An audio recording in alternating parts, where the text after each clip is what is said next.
2 years to make a choice, Portland. Think before you drink. Swish, don't swallow. Think before you drink. Swish, don't swallow. Think before you drink. Swish, don't swallow.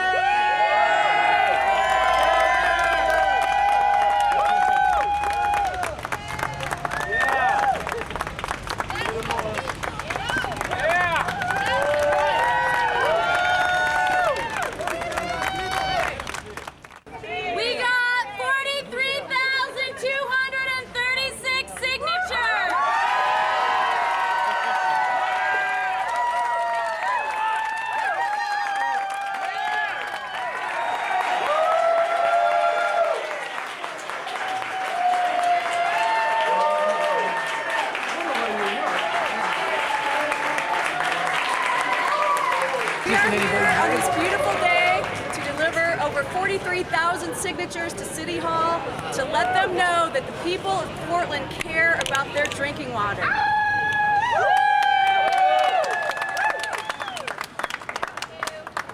A lot of people said this couldn't be done, that we couldn't collect 20,000 signatures in 30 days.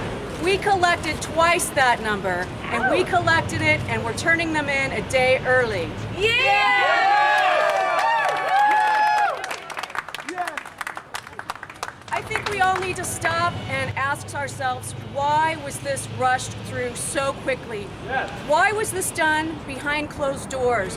Why wasn't the public told? Why did the City Council come to a conclusion on this issue before hearing any public testimony? That is not the way democracy works. No.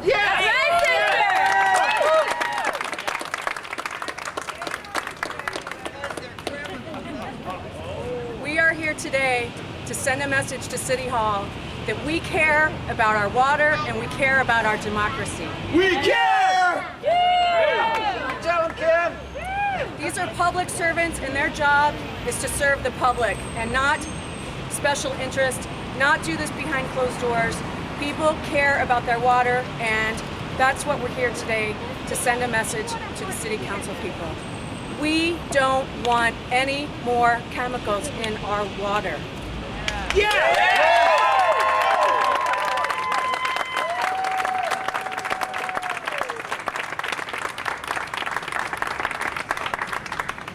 I want to take a moment to thank everyone who has worked on this campaign. I want to thank my co-chief petitioners. I want to thank all of the people that stepped up to the plate that have been working tireless hours around the clock for the past month and a half. I want to thank all of our volunteers who collected signatures. I want to thank all of the people that signed the petitions. And I want to thank the people of Portland for researching this issue and understanding what it is that these chemicals are that we're putting in our drinking water. We don't want more chemicals. We don't want fluoride. We need to find real solutions for dental decay problems for our children. Not the cheapest Band-Aid, the ineffective solution that they can find. Our kids deserve more.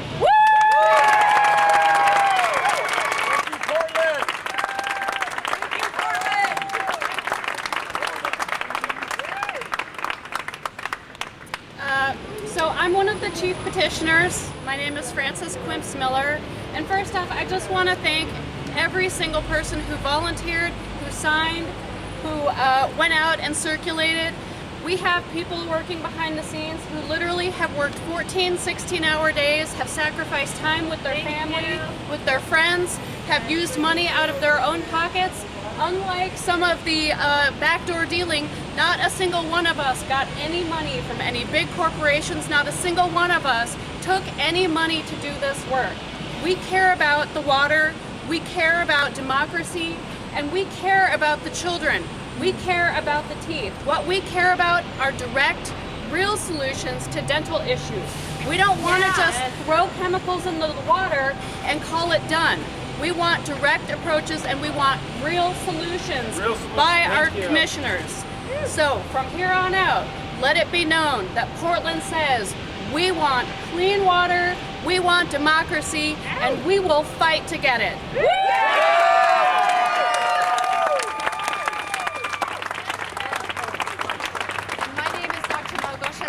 I'm a psychologist psychologist and a child psychologist, and I am confident that when Portland finds out what hydrofluorosilicylic acid is and what it really does to our brains and the neurotoxicity that it contributes to the brains of children who are already way overloaded with neurotoxins and can't think and can't learn and can't pay attention, they will not allow Portland to add more chemicals to our water to wholesale drink as though it was Kool-Aid.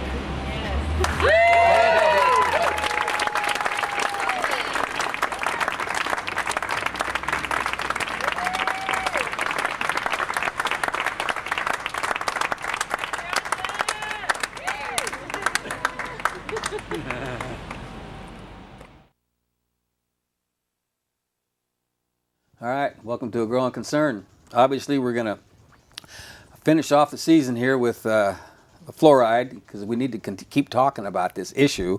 But we're gonna talk a little bit more about it tonight, then we're going to kind of let it go for a little while. But during the next 16 months, before this vote comes up in May of 2014, we're going to continue to do programming on it. Maybe as new releases are brought out about maybe more studies, because more studies are starting to surface. So we'll continue with that. But right now we have, as it was a guest, we have Kelly Barnes, who's also with on the executive committee, I think you said, with the Clean Water Portland. And we're going to talk a little bit about the run-up that we just did to turn in 43,236 signatures. I've memorized that because that was so phenomenal. Because like a week before they had 20.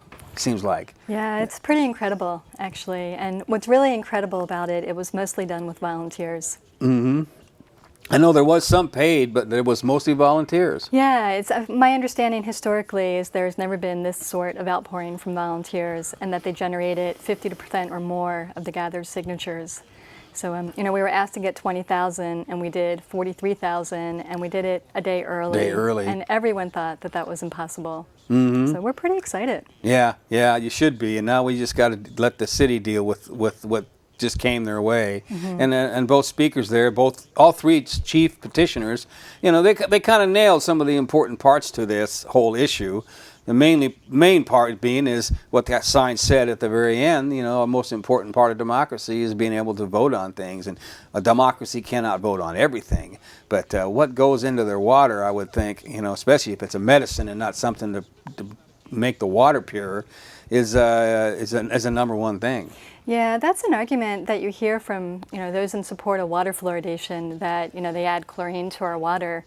But this is a medical additive. The FDA states that fluoride placed in water is for the treatment of bodies and not for our water, mm-hmm. and that it's known to be a chemical that's being put in our precious water of Bull Run. Mm-hmm. And it has been put in people's water since 1945. But a lot of places that opted to do that are backing off on it. Yeah, there are a lot of reasons for that. One of the growing science concerns that are coming out are suggesting that we take a closer look at the science and have more research. Some of those concerns are very well documented on the Fluoride Action Network, and I suggest that people look at that website for some of the science literature. That's a fluoridealert.org, mm-hmm. which I just went on a little while ago to grab a couple of clips. Of course, I went to their Fluoride Action Alert on YouTube, which has pages and pages, but their website too has an incredible amount of information on there. But Paul Conant has been building this up for 18 years or something, I think he said. Yeah, he's been working on it a long time, and the science is finally catching up. And if you think about it historically, we can go back in time and look at other examples, with lead and tobacco, yeah. etc. And when you can look at professional organizations endorsing something that we thought was healthy until science caught up and was able to measure it with more objectivity. The same is happening with fluoride right now. And I think, as a citizen, I'm a mom, I'm a physical therapist, and I used to think that water fluoridation was a great thing. I grew up in Baltimore on fluoridated water. I happen to have 8 cavities in my mouth. So there are other, reasons to cavity and dental decay besides water fluoridation. But when I got on board for this cause was when I, as a parent, started looking at the idea of supplementing my son, with the tablets, and I started looking at the research, and I really became appalled at some of the questioning and the science. And I think if citizens just take a moment to take a step back and say, hey, we want to look at the research, we want more education, we want to hear at least what those who oppose water fluoridation have to say, because we haven't been given that chance up until this moment in time. So now we're stopping the process of water fluoridation, at least in the interim, until a vote can occur in May of 2014. Right, and that's exactly how democracy is supposed to work, which has been moved into the present as an electronic landscape rather than an actual landscape. And the democracy worked in this case because everybody jumped in there. And I want to personally, even though I wasn't involved in that organization's work, I want to give them the thumbs up because they did such a great job. And it wasn't just the organization; it was the people that were involved in it. It was so many people that beyond those who gathered signatures, even those who signed it, because many who signed it, thinks that fluoride's a good idea. Right, but believe in the aspect of democracy. And I will say, Clean Water Portland, I mean, this news broke August 10th, I believe was the date the news came out in the Oregonian. There was nothing on the ground running for any sort of campaign to gather signatures at that point in time.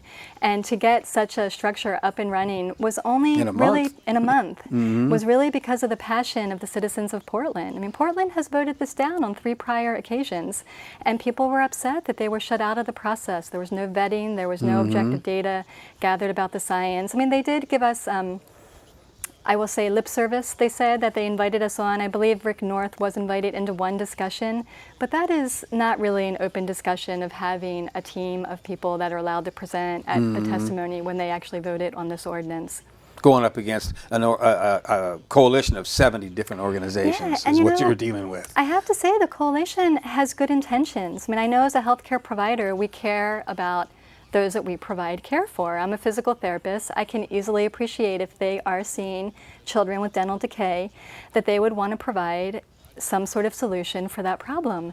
But the discussion should be about what solution is really effective. And when we're told by people that have credibility, such as scientists and dentists and doctors, etc., that this is an effective and safe product, I think we, as citizens, easily believe that without taking the time to look at the growing concerns in the literature. And I really suggest to citizens that we just take pause and take a look at that.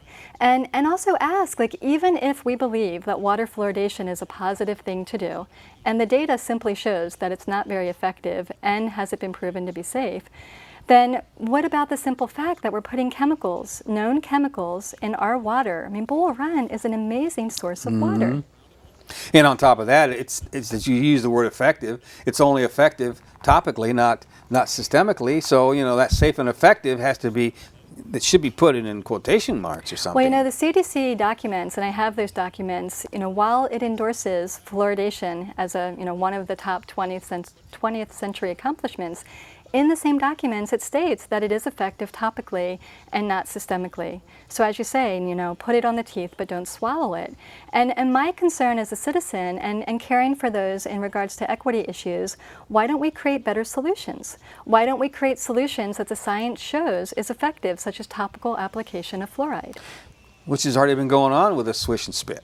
It has, and there have been various programs, and they're looking at, what they really need to do is have better outreach, and we need funding for such programs. And the issue becomes potentially one of funding, and this seems to be an equitable solution. Put it in the water, let's let everybody swallow it. We're trying to target a population in need, and we do need to target a population in need. However, we need to include all of our citizens in that process for safety and effectiveness. Well, $5 million and $600,000 a year will go a long way towards providing those things, it would seem to me. Absolutely. And a lot of people don't talk about this, but do you know who's footing the bill for the fluoridation if we vote it in?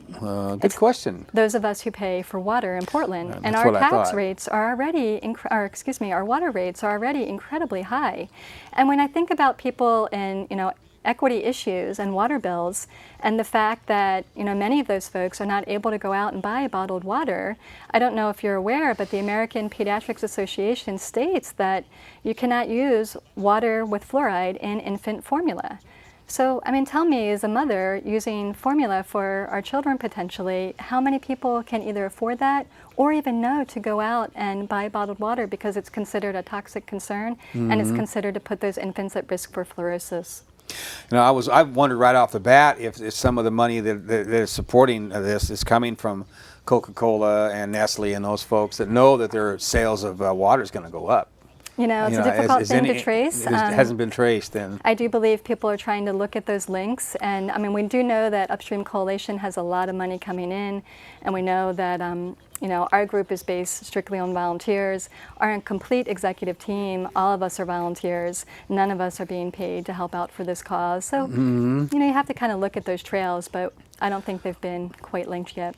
Well, they will be in the future. You know, you mentioned a little while ago that the situation with the what was it, the fact that not a lot of research has been done. Well, that isn't because the scientific community has fell asleep. Right. It's because they have been deliberately tamped down and dissuaded, even to the point where people's careers have been in jeopardy. Yeah, I think it was Rick North at testimony, you know, when we were actually discussing this on September 6th. If you think about how endorsements occur in the scientific community and you look at how the federal agencies work, I mean, endorsement upon endorsement upon endorsement is made because of other endorsements. But at some point in time, we need to look at new research and look at new credibility. And if you look at it historically, I mean, I believe if you go back as far as like 1950 and looking at the Dental Association endorsements of tobacco, you can see photographs of dentists supporting tobacco. And it's not that I want to imply that all dentists are supporting something that they know to be toxic, but I do want to say that we in our organizations need to be looking at current research and questioning the science as it becomes available. And then that's why I mentioned at the very beginning of the program that I think science is going to be becoming more available, and as it becomes available, I hope that community television, community media, my program among many others, will be starting to maybe highlight some of this and bring this forward because it has been tamped down for so long, and there's a wealth of information out there. There's a wealth of information, and it's tricky to present science. I mean, statistical analysis is hard. And especially to a layperson. Right, and one thing we're accused of on our side of those who want a fluoride-free community is that, you know, we're cherry picking. And, you know, quite frankly, when I look at science, and one of the books I wanted to reference here, I have it with me, you know, there was a study done by the National Academy of Sciences, and this was, you know, basically a call for looking at the unintended side effects of water fluoridation. You know, what's happening with our good intention that we don't intend to have happen in our health. And they looked at epidemiology, and they looked at toxicology, and they looked at oral intake of fluoride in particular. And what these 12 scientists found, and their book is called Fluoride in Drinking Water, a scientific review of EPA standards. It was published in 2006. It's free online. Fairly recent. And they actually had a lot of scientific concern, particularly with thyroid, immune suppression, and looking also at toxicological issues in relation to the brain. And they simply are asking for more research based on what their review found. Which is exactly what we're going to encourage the public, you know, at large to do, is to search out this information, and they're going to find information that is pro, and they're going to find information that is against it, and they're going to have to make this decision because what we got 18 months or 16 months or something like this to before we vote, and there's going to be a lot of, as there has been all along, there's going to be a lot of appeals to their emotions and to, you know, the children need to be taken care of, and they're not going to go any deeper than that. They're going to just just like a political emotional appeal. I will say, as a person gathering signatures on the street, I went out and gathered signatures, and I've never done that before, that there was a lot of emotional just feeling like we want to help those in need of dental decay. And I completely agree with that, but a lot of educated families, I spoke to a lot of educated parents, simply aren't aware that there are issues related to how we do that effectively. And it wasn't, you know, the signature gathering wasn't an education campaign. That's not what we did. But a lot of people, after the fact, contacted me or came up to me and asked me questions, and many of us simply don't know. And I will also say, like, looking at the statistics, when you look at how the Oregonian and some of the media has presented this, how some of the proponents have gathered an interest in fluoridating Portland Metro, has actually been based on using Oregon statistics. And when you actually look at Portland Metro, and ask why are we not using Portland Metro statistics, we're actually doing quite well. And we could be doing better, but we've already met the 2010 oral health goals that are, each state is trying to achieve, and that our rate of dental decay that is untreated is actually the 15th best in the nation. So when I started reading the Oregonian and heard, oh, Oregon and Washington were in crisis, but we were talking about fluoridating Portland Metro, I asked myself, why? Why are we not using those stats? And I think the reason we're not using those stats is because those who support it simply are not giving the full picture. Yes, we care about Oregon. I care about Oregon's children. But right now, this is about Portland Metro's water. It's about Bull Run. And I think we should be looking at those statistics directly and asking how we can be more effective. So what I'm getting out of that is what is happening is they're saying that they're trying to paint Portland with a brush that is a average of the whole state. Exactly. It's a PR campaign. How do you get the interest? How do you get people emotionally charged to want to put fluoride in our water? Well, if you present the Oregon statistics, there's a concern compared to Washington. However, when we really look at Portland Metro and we break it down on the SMILE 2007 survey, we're doing quite well. And that's even with Portland Metro mostly being on unfluoridated water. So when you compare our numbers nationally, and we're doing, the best 15th, the lowest 15th of dental decay untreated in the nation, and many of those communities are already on fluoridated water, and most of ours is not, you have to ask yourself, one, is it needed? And secondly, is the campaign that's being run by those in support of fluoridation really painting a full picture? And not only about the effectiveness of water fluoridation, which is questionable in the research that is out, but also about, the chemicals and the source of fluoride. Why are we not discussing the full picture? I've heard again and again that fluoride is a naturally occurring mineral, and that they are simply bringing a suboptimal dose up to optimal dose. That is simply not accurate of a full picture of what adding fluoride to our water currently is. Fluoride is not fluoride is not fluoride. So stated otherwise, fluoride that is pharmaceutical grade fluoride is not the same as a chemical put in our water called hydrofluorosilicic acid. And hydrofluorosilicic acid is indeed a byproduct of the phosphate fertilizer industry. We're not allowed to release it into our air, our lakes, our river due to environmental law, but we can take it out of the scrub brushes, dilute it down, and those who manufacture it can sell it to different utilities across the nation. It simply does not make sense. Well, I don't know if they use a term, but the background fluoride that exists, just like radioactivity exists as background. Now that doesn't have arsenic and those different things. Right. With it, you hear that Bull Run has fluoride. I believe the dose is 0.1 parts per million. The dose being suggested to add to our water here in Portland is 0.7. Incidentally, that dose has come down across the nation over the years. It used to be that they recommended 2.0 parts per million. This is the EPA. Then it became 1.2, and now it's 0.7.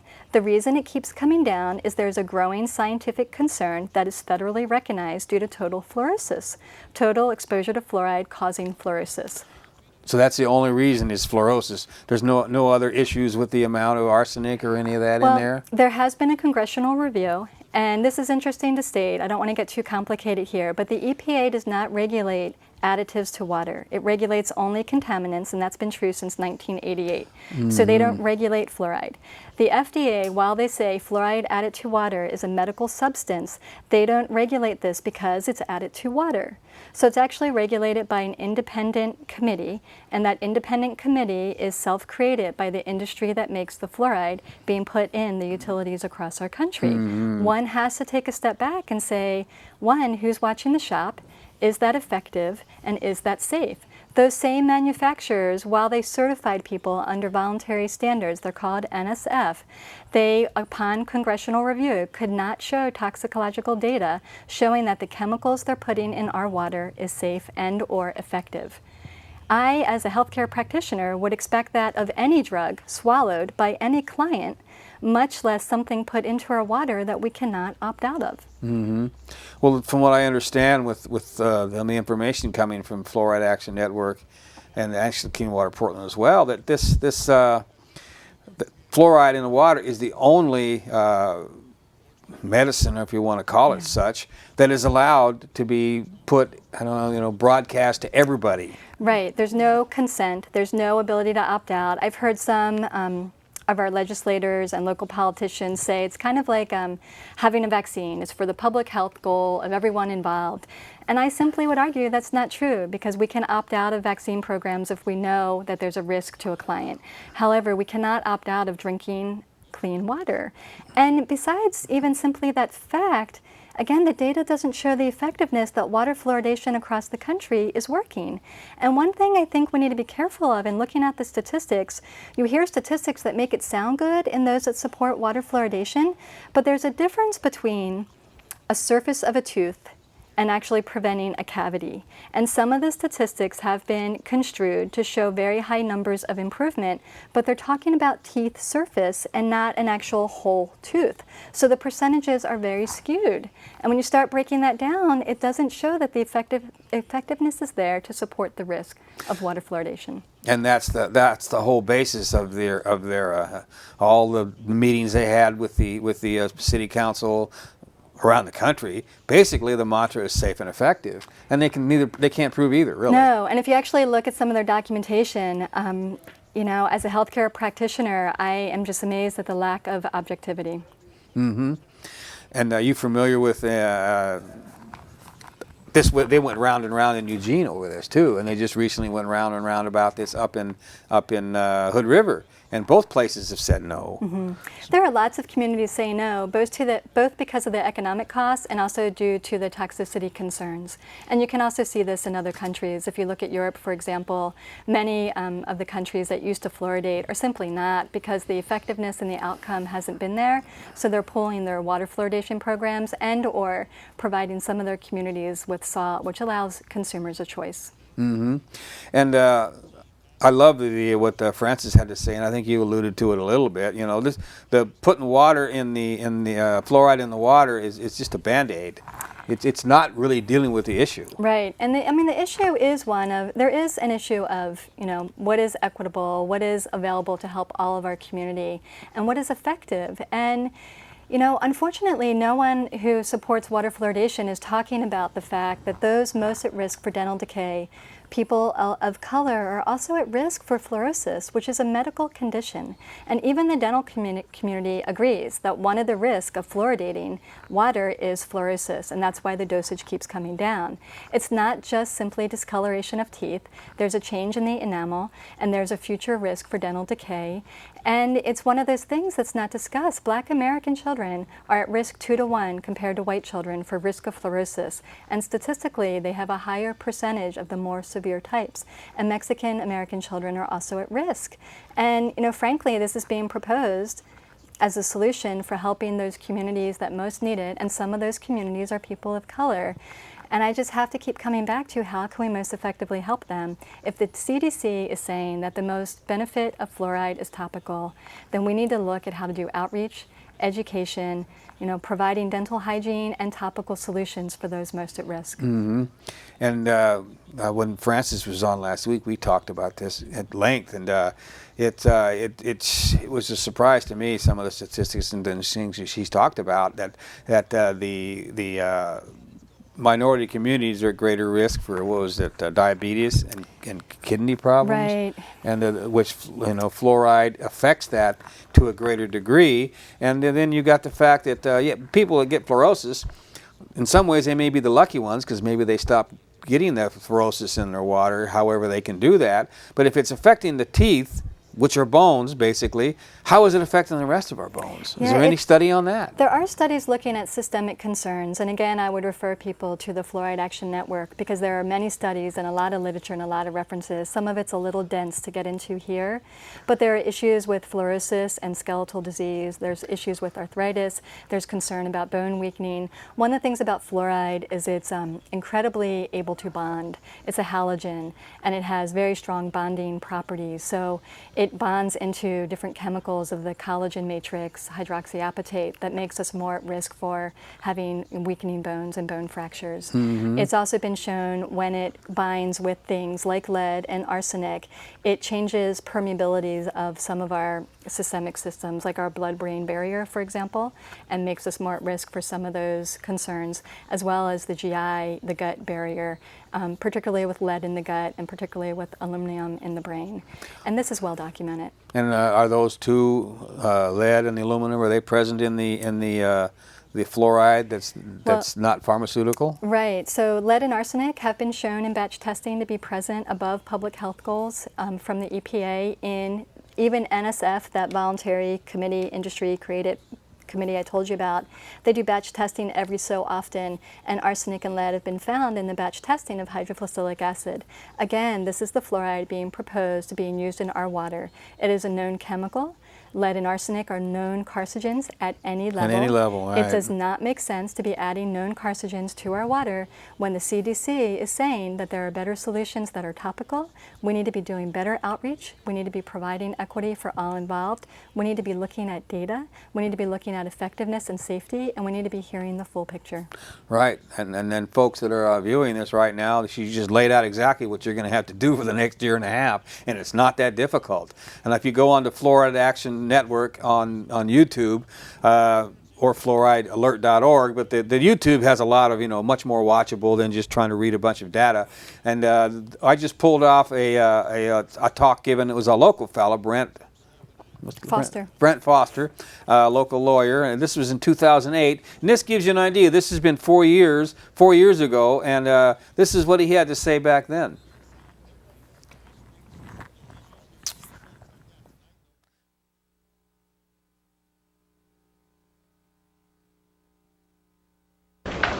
Morning, City Council. Thank you for taking our citizen communication today. As you know, I've been speaking to City Council since February of 2009, and Ray before that since October 2008. And today I want to give you a little folder that has some new information in it. We feel like we've been doing homework for City Council when it comes to the issue of fluoride, and yet no action is taken to remove this toxic poison from our water. So today I'm going to give you a folder that has 2 pages of... That was the wrong video, obviously. That was something I was going to play later if the phone calls ran out. That was Austin City Council, almost said Austin City Limits. Austin City Council that were being schooled by their local activists, just like they were trying to school them here, and they didn't listen here. I don't know what they did there.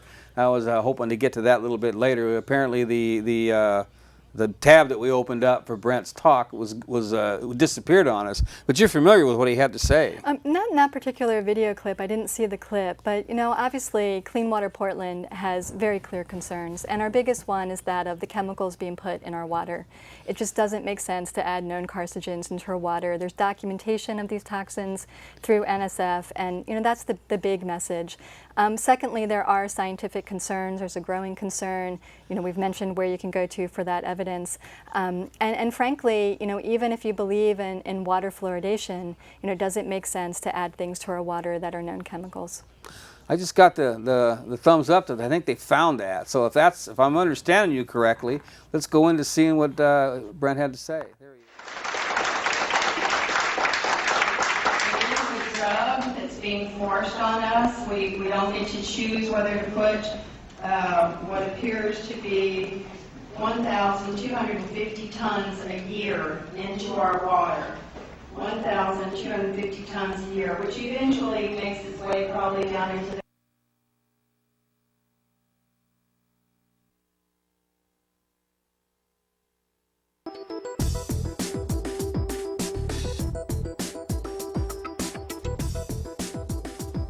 I had always believed that water fluoridation was a good thing. I mean, I had spent a lot of time in a dental chair as a kid, not from cavities, but from seemingly every other oral surgery you could imagine. And, growing up, it was just from a You know, I took science classes. I had a BS in ecology and a BA environmental science in college, and you know, everything I had heard about and my exposure was that water fluoridation was a good thing.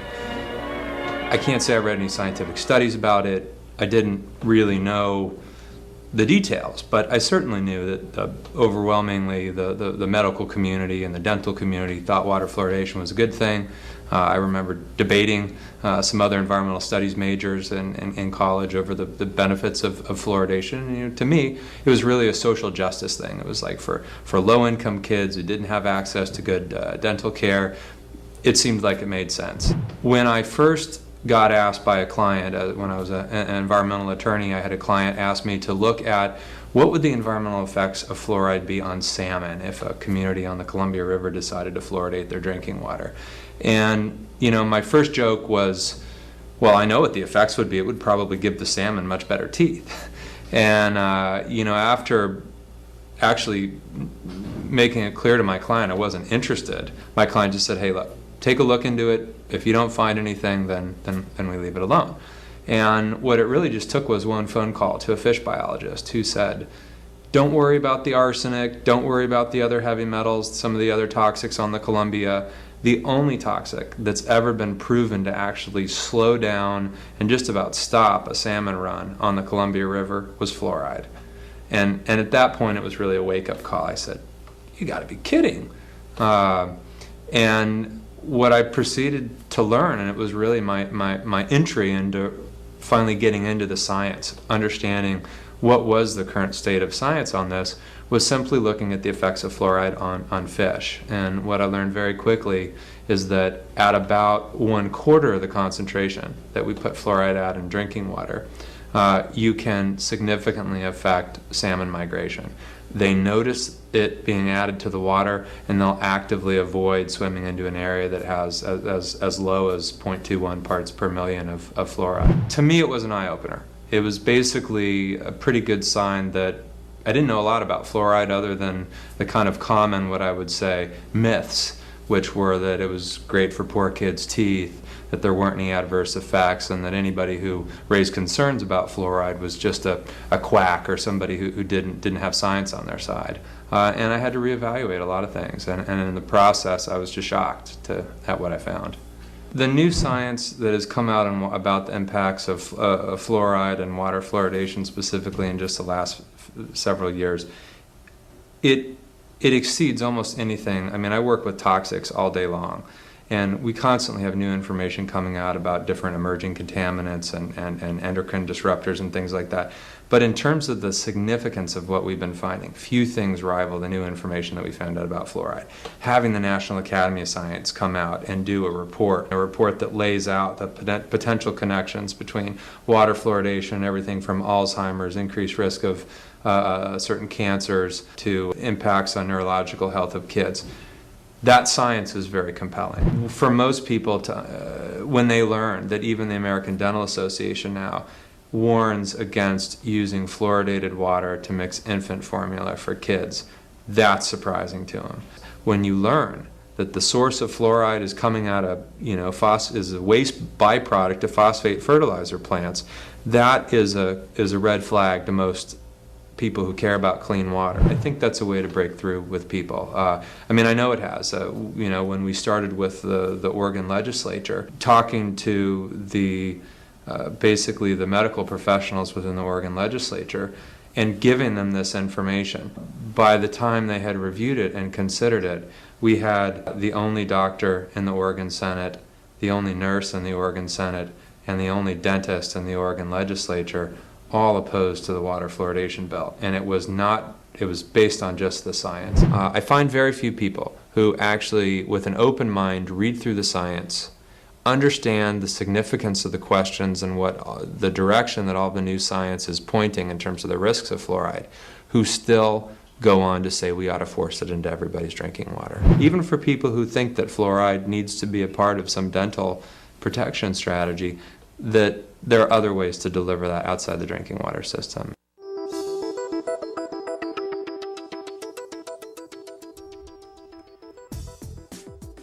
All right, welcome back. Hey, that was a good little talk. He covered a lot of the information we talked about, and what the was it Howard Patterson talked about a couple 3 weeks ago when we had he's not a fish biologist, but he does have a degree in environmental management. Talked about a lot of the same things there, and you know, it isn't just us. We are messing with the environment when we put this sort of thing in the water. So you have any response to that before we go to the phones? They're up there. So yeah, the biggest thing I would say is I've seen studies that suggest that we're only ingesting 1% of water fluoridation and that 99% of the fluoride's going out into the environment. So the downstream effects are huge, and they're very important to consider. And apparently they are affecting the fish. I know that test he was, or that research he was talking about was up at the John Day Dam, and the fluoride came from aluminum. Mm-hmm. And it's good to talk about it, but having that even if it was only a couple of seconds of that, I guess it was maybe in Florida or whatever, where the fertilizer, it's a byproduct of fertilizer industry, phosphate industry, which alone, phosphate alone is our not necessarily a poison, but in the quantities they get into our environment and our streams, it's poisonous.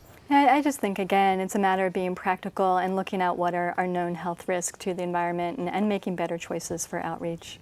Mm-hmm. And that's exactly what this next, I should count that up, you know, because it's going to be 16 months, 18 months, probably 18 months until the election. And I imagine that there's not going to be a lot of motion towards the people that are promoting this until we get towards May of next year. But we have all that time to try to get information for out. education. Is Clean Water Portland have any plans to? You know, nothing clearly defined, because, I mean, honestly, we as volunteers not being paid have been very busy on the campaign. Yes, first and again, step first, I want to thank all the volunteers and the people who signed the petitions at least allowing this pause, so now we can go into another phase of discussion. But I will say, I anticipate it will be challenging because most citizens are not educated on these details, and shows like this are really helping. But we simply don't have the funds to compete, you know, with commercials and ads and, you know, PR campaigns. I mean, it's simply something that will be outnumbered in dollars for certain. So I, again, just make a call to the public. If this is something that's important to you, we really, Clean Water Portland is the organization in town. I suggest you go to their site and make a donation. I mean, $20 can be really helpful. We can target it to very effective and purposeful points in the next part 2 of this campaign. And that's an important part of this campaign. It's folks out there that are on the fence, and there are a lot of them, even though we've turned this down 3 times in however many years. A lot of folks out there, you know, they are going to have all this inundation, and see, we're kind of behind the 8 ball because the people are promoting this. They're going to be continuing with their emotional, you know, hitting you with these emotional things, our children, whereas the folks that are in opposition, it seems to me, you or we, however, are going to want to make arguments, are going to want to probably speak a little bit more cerebrally, and it puts you at a disadvantage because that takes a little more time. You know, this is a really nuanced discussion. This is not That's something what I mean. you can put into sound bites, Well put. 1, 2, 3, 4, and you're done. I mean, I could sit here right now and say, you know, here are my sound bites. Is it safe? You know, look at the source of fluoride. Is the source of fluoride a chemical being put in your water, hydrofluoric acid, safe? Has there been data for safety and effectiveness by the manufacturers of the product? The answer is no, and that's based upon congressional review. You know, secondly, the amount of fluoride we're already exposed to. If dosage is such a concern, if we're going from 2.0 parts per million to 1.2 parts per million to now 0.7, the so-called optimal dose, if that is so perfect, how do we control our dose? We already talked about those at risk for kidney disease, autoimmune disease, diabetes, you know, children of color that are at risk for fluorosis. We are already exposed in our bottled beverages from other parts of the country that are fluoridated. You know, the deboning process of chicken, high amounts of fluoridation, grape juice, you know, juices, are all these studies by the dental journals themselves that show beverages and food to be in higher amounts of fluoride than the optimal dose being proposed to being put in our water. We are already exposed at high levels. So again, is it safe? You know, 3, you know, in terms of the future of fluoride, there are communities that are stopping fluoridation due to studies of concern as science and due to cost and effectiveness. You know, what is the future of fluoride going to be? I suspect more and more utilities are going to be saying, and citizens are going to be saying no as the science comes out.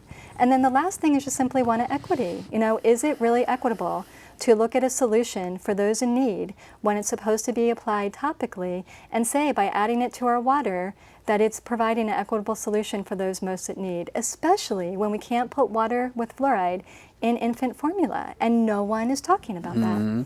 So, you know, in terms of PR and campaign, it's going to be tough. I mean, we're volunteers, so we definitely need support, and we definitely need donations. Well, you're up against a false dichotomy, too, because it really isn't to fluoride or not to fluoride.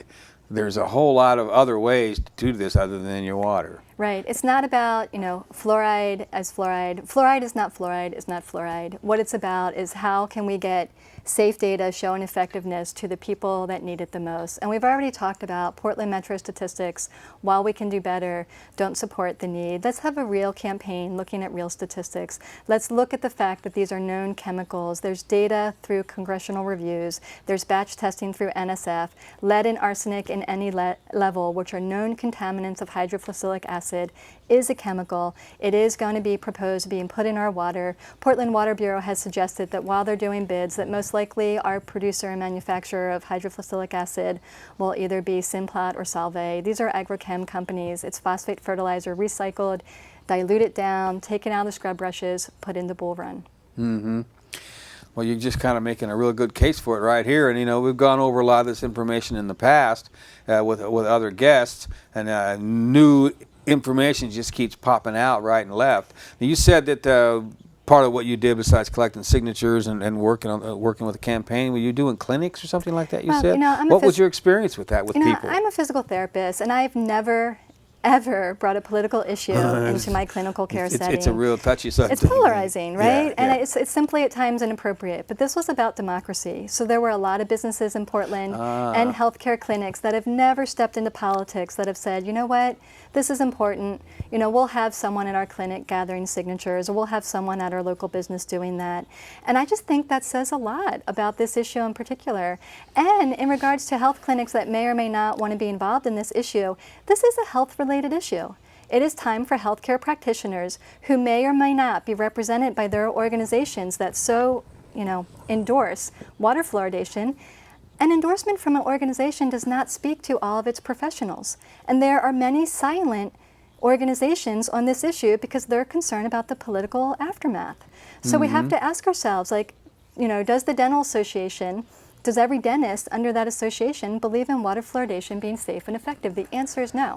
My dentist alone is a no on the issue. And are they able to speak out about it? So do they feel comfortable speaking out? Many of them do not feel comfortable because of the level of endorsement and the political aftermath of concern. So we as citizens need to start stepping out and gathering information and asking our professionals in the healthcare industry to look at the evidence, to look at the safety and effectiveness, to look at the equity issues, and to really start speaking for our citizens as a whole. Do your job. Absolutely. I think I saw the flashing light. If we have a caller, I'd like to get the first caller up. The first one's always kind of bumpy. Maybe we can make this work. First caller, you're on the air. Hi, Jim. Hello, welcome to the program. Thank you. I'm so grateful to the Clean Water people for the job they did, and the people of the city of Portland for stepping up. I never set foot in their office during this time, but I had somebody bring me a packet and some petition pages, and I walked my block and some facing blocks, and I got the petitions turned back in. And I just wanted to let you know, as a reality check, that your experience in the street, you mean? I'm sorry, what? A reality check of your experience while you were out there? Right, exactly. Right. Of every door I knocked on, I only, of everyone I found home, I found 2 people who were not registered voters, but who both opposed fluoridation, and I will continue to bug them to get registered well before this election. I only had 1 person who told me they were pro-fluoride. Of everyone whose door I knocked on, and I have gotten back to that person with a fact sheet that another neighbor gave me on fluoride, because this person has a toddler, and I said, you need to know more about this subject than you do, because your daughter is at risk if they fluoridate the water. And I'll keep working him. Thank you. All right. But I think just the instinctive reaction Certainly the people in my neighborhood is no way, no how. Now, I know that there are people who have moved into Portland who have come from communities that are fluoridated that are maybe less resistant because they don't know that it's done any harm to them, you know. Right. I got a couple questions. Number one is where you live, and roughly, and secondly, you mentioned people were for it or against it. How many people didn't have an opinion? Oh, I didn't hit anyone with no opinion. Really? Well, the media's doing its job then, I guess. Yeah. I'm in Southeast, a couple blocks from Mount Scott Community Center, okay. which is at 72nd Herald. Our I'm a neighbor of section. yours, Jim. Yeah. Right. And I think that when the election comes up, assuming we do the groundwork we need to do between now and then, it'll be overwhelmingly defeated again. I mean, I'm very optimistic about what I saw while I was out there. Sure. Kelly's got a comment on it. I appreciate the call. Thank you. Thank you. Yep. And thank you for being out there. I will also say there were some people in our neighborhood canvassing that have never done it before, and I just thank you for your passion to get out there and canvass. There are some demographic. What I've seen on the streets is there's some demographic difference of who is in support of water fluoridation and who may not be. And it's interesting to note that there is appears to be some division in the neighborhoods. And on the east side, there are more folks who are against the concept of water fluoridation, at least anecdotally, and there are more folks on the west side who, in theory, support it. I ran into quite a few people from California, where a large part of California is fluoridated, that simply believe it's good because they have been on fluoridated water. And one comment that I want to make on that reference, I've also seen a lot of clients that have gone to the dentist, and the dentist looks in their mouth or their child's mouth and says, "Oh, you must be from Portland, I can tell, by looking at their teeth." And I will say that is somewhat charging the discussion to believe that water fluoridation is effective, and that's simply not proven by the way that our teeth look upon appearance. Mm-hmm. Yeah, that seems to me that it can't be true according to what you were saying earlier. Well, it's bias in the discussion. It's not that I don't think they care. I think they care. And they may be able to determine by looking at a child's teeth that you're from Portland or not. But quite frankly, you can also determine that because of levels of fluorosis. And you can look at a child's teeth and see fluorosis or see if they have fluoridation based on how the enamel looks. But it doesn't equate to statistical studies of effectiveness. And I've heard 3 clients on one particular day tell me that they all were told this for their children. And it was upsetting to them. And when they then asked their dentist, well, do you know about the source of fluoride being proposed for Bull Run? Their dentist and hygienist simply responded that they didn't know. So it's a little misleading. Right. And I don't know if it's an undercurrent of this, everybody does what's best for their pocketbook to some degree, but it seems like dentists are speaking against their pocketbook because they're trying to, prevent decay, and that decay is, to some ways what keeps their business going. But I don't really know if that's the case. I think they're protecting a level of endorsement that goes back since 1945 or 50, and that it's a changing tide, and I think there's a concern about credibility. Right, and I think they're not. It's not so much the situation that I was just mentioning. They're going against what would get their cash register going, is they're closing ranks with the group of dentists, whatever that is. It's not AMA probably, but yeah, there's an American Dental Association. However, there are dentists in Portland speaking up against it, and there's quite a few of them, as well as physicians and nurses and various healthcare practitioners, and it's just a growing amount of time before there's more education. I think in that regard. We got one more call here. Let's get the next caller. Next caller, you're on the air. Hi, I have a question about the people in the Metzger district. In the what district? Metzger district, okay. Yeah, and it's part of the Tualatin Valley Water District, but this is the only portion of the Tualatin Valley Water District that is not fluoridated according to my water bill. At least it used to say on the bottom of my water bill, it would say no fluoride added. And I actually called them up about a month ago and got into some details with this, and they said, well, their fluoride injection system doesn't engage until it's about out at Western Avenue and Beaverton Hillsville Highway. So I said, okay, because I asked them, I said, how can you keep the fluoride out of the water over here? But anyway, all of our water comes from 2 tanks up on about 64th and Garden Home Road, and that all comes straight from Portland. And I'm just wondering, how are we going to be able to vote no against this fluoride? Because you don't have, as far as I can tell right now, it's only the people in the city of Portland. Yeah. I'm about 2 blocks outside the city of Portland in an unincorporated Washington County.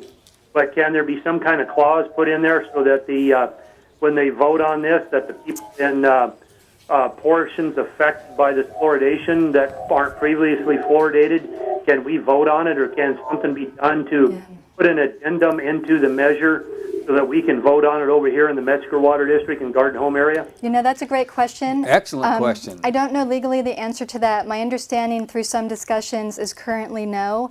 However, I highly encourage you to get involved, either again through going to Clean Water Portland, through donations in your community that may want to be concerned about your source of water in the future, and or getting involved in the campaign. Again, that's Clean Water Portland. And I will say there are quite a few other municipal bodies concerned. Gresham and Tigard and Clackamas are on record as saying that they will not support the costs of water fluoridation because they were not consulted by our city council prior to this ordinance being passed. They found out about this through the news in the Oregonian just as we did. So even though they're buyers of our water, they are not able to be involved in the vote process. I think you can add the city of Tualatin in with that too. Right, and West Slope. Yeah, thank you. It's a great question. And thanks. All right. Yeah, every program I mean to bring that up, and it gets by me sometimes. But to me, it's totally unfair.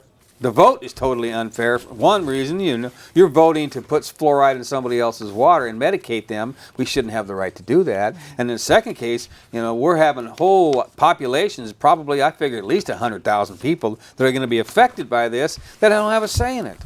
Yeah, it's incredibly unfortunate. The legal workings of the voting in this particular case are confusing in that regard. But I highly encourage those communities to get involved. And again, like people think like, oh, $50 does nothing. But if you're not able to vote and you care about your water quality and you don't want chemicals placed in your water, please get in touch with Clean Water Portland and get involved and help the campaign. Sure. There's an awful lot of ways to get involved. And some folks out there might be healthcare workers. Some folks might have, video ability. You might have, there's a lot of different things that you can do out there.